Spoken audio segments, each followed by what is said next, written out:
speaker, His Excellency, the Deputy Prime Minister of Egypt, former Deputy Prime Minister of Egypt, and the Minister of International Cooperation. He is the founder and member of the Board of Directors of the Bahaa El-Din Ziad Bahaa El-Din Cultural Foundation, which promotes education, training, and creative thinking among Egyptian youth in Upper Egypt, and the founder of the Egyptian Initiative for the Prevention of Corruption. Dr. Ziad received his PhD in Financial Law from London School of Economics and a Master's in International Business Law from King's College in London. We are truly privileged to have you as the keynote speaker. Please.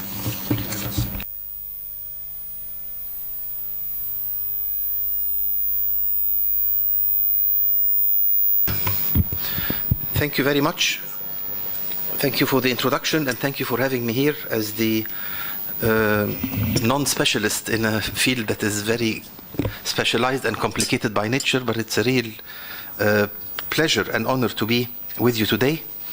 And I just want to say that expressing this privilege goes beyond the usual opening statement in any speech, because I really have genuinely three real and real reasons for making such an assertion. The first is that it's a pleasure to be back in the ERF premises and in the ERF world. I have had the pleasure to work with ERF many years ago with Dr. Ahmed Galal in previous capacities, and it's always been a very rewarding and stimulating exercise. The second is to see and be part of an activity by the Middle East and North Africa Health Policy Forum. I was not, frankly, aware of its existence. I'm only coming to realize its importance and the big role that it can, and I'm sure will play in developing health policies reform in the region, something that is absolutely needed. And my third reason is that in any activity that involves Dr. Maher Rabbat and Dr. Ahmed Galal, I feel that this is something really worthwhile for me.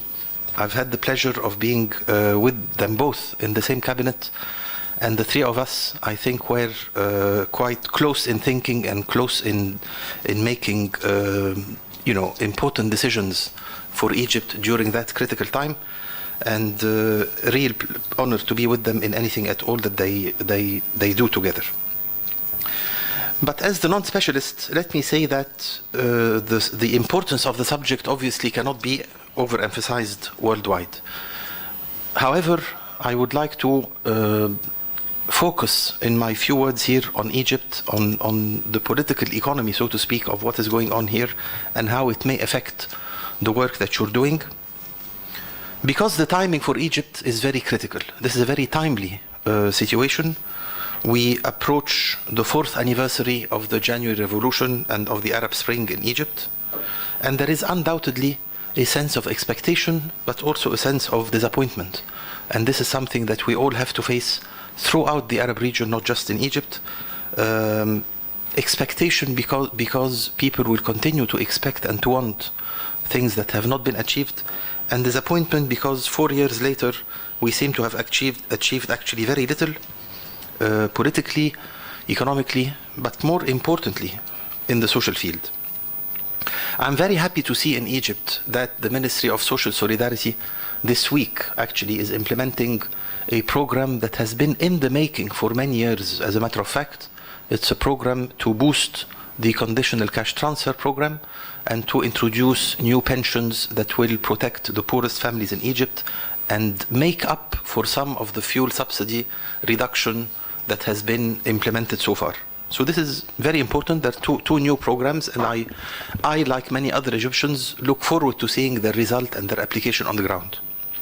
However, it disappoints me a little bit that these programs and the work, the very valuable work done by the Social Solidarity Ministry, has been taken out of its broader context. It is not embedded sufficiently in a social protection scheme that has deeper connections and deeper roots with the rest of the government agencies and the government policies.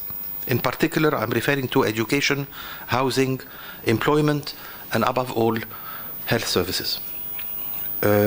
This, I think, is a trend, is a growing trend, and one where we need to have an input in trying to ensure that social policies that are being implemented are tied up together within a broader framework and not looked upon again as isolated policies and programs that are not together forming one unified protection umbrella. I don't have more access to information than the lay person with respect to health services in Egypt, but like any other Egyptian, I observe and I experience what people experience and what they see, especially when I go to my constituency in the south of Egypt, in Asyut, where I go often, and I see the impact of the long years of setback in education, in the health service, in the health education, recruitment, the state of hospitals, the state of nursing, the state of doctors, the medication system, the pharmaceutical system, the pricing, the public health awareness. We are all part of this, even if we are privileged in our own little worlds. And all of this points out to one stark reality, the incompleteness and weakness of the health coverage system, and that even those who are covered end up paying a significant portion to private providers. I do believe very strongly that the solution is universal health coverage. Not only because it covers everyone, obviously, and not because it saves poor people from falling into the poverty and therefore debt trap, and not only because it is, to me, the single and strongest expression of full citizenship to be actually covered, but because I do believe that we cannot solve our problems in the health sector except through a universal and free or affordable system. The challenges are enormous, as I'm sure you're aware, in Egypt as much as in Arab countries that you all represent. The challenges are enormous, and it's easy to turn to the budget constraint and think of it as the only challenge or as the main challenge. Sure, there are budget constraints. Dr. Ahmed and I, Dr. Maha and I were there, and we have seen how difficult it is to come up with the money and to find the resources under certain circumstances. But I do believe that the whole point of this workshop and this effort is precisely to point out to the fact that the real solution to budgetary constraints is not borrowing, is not receiving grants, is not charity, but it's actually governance. This is, to me, the only possible solution to budget constraints with which we will have to live for a long time to come. Why is that? Because if applied properly, if governance is applied properly, it will do three things. It will eliminate, or at least reduce, the amount of corruption that goes into a health system. It will eliminate or reduce redundancies by ensuring that resources go where they are most needed. And thirdly, because it will provide credibility to the system and a sense of ownership by all the people, and that alone will translate into remarkable budgetary savings. So if the challenge to governance, if the issue is governance, what are the challenges then, not to health services, but to governance itself? You know them, but let me go through some of the ideas that come to my mind. There are legal and regulatory issues. There are very serious issues relating to how to regulate the health sector. What is the role of the state? What is the legal nature of the regulatory agencies that are supposed to be regulating this sector? How independent are they? How are they funded? How are they staffed? How are they perceived by public opinion? Are they perceived as independent regulators or are mere departments of the ministries of health? There are big vested interests that lie into the health service and health provision, and these have to be tackled in a way that is not destructive to the system, but that leads to some snowball effect in gradually eliminating the conflicting interests. There is anyway a weakness in the culture of governance in general, and the lack of understanding of its importance. And I speak here about every single sector that we come across. There are issues of understanding the relationship and the need to separate ownership from management. Again, the role of the state, how to eliminate conflict of interest, how to ensure the independence of regulators. So in any sector that you look at, there is a weakness in the culture and understanding of governance in general. But I go back to also to the point that there is an urgent need to reintegrate the whole issue of universal health into a broader social protection framework. This, to me, is one of the biggest challenges and the things upon which we have to all stress very much, that separating, because there was at a certain time a genuine attempt to integrate all the social protection systems into one umbrella, at least to make them consistent and to make them benefit from obvious synergies that would exist. And I think this is something that we have to all advocate very strongly. There is a challenge of corruption that is endemic in this country, as it is endemic in our region, unfortunately. And it is easy to turn one's attention to big corruption cases and to which get the media publicity, but the fact is that what we need to tackle as much is the endemic, the low level, the continuous, the systemic corruption that goes around. There is lack of information, again, in general, and there is lack of appreciation of the need for the flow of information as a way to empower the citizens and the civil society to play its role in promoting the right policies. There is a lack of quality measurement culture.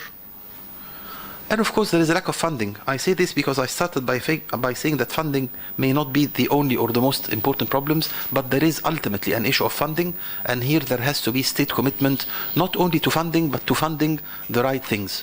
Our constitution has, for the first time, including a provision on minimum funding for the health service, but it is our role, and yours, frankly, as experts, to ensure that that funding goes where it is most needed and not necessarily in building new hospitals or new towers or new, big projects that people like to inaugurate from time to time. Having talked about the challenges, let me also say that the opportunity is there. It is there because I go here to reflecting on the 4 years that we have all gone through.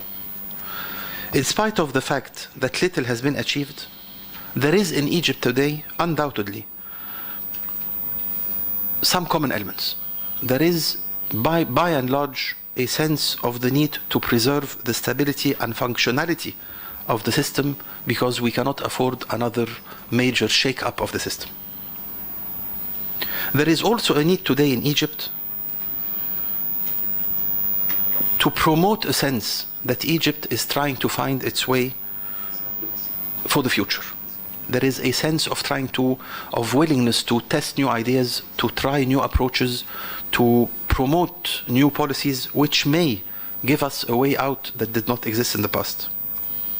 And there is undoubtedly a refusal to go back to the old ways of focusing on economic growth alone and economic social protection and thinking that economic growth alone will drive the rest of the economy and will trickle down to the wider sections of society.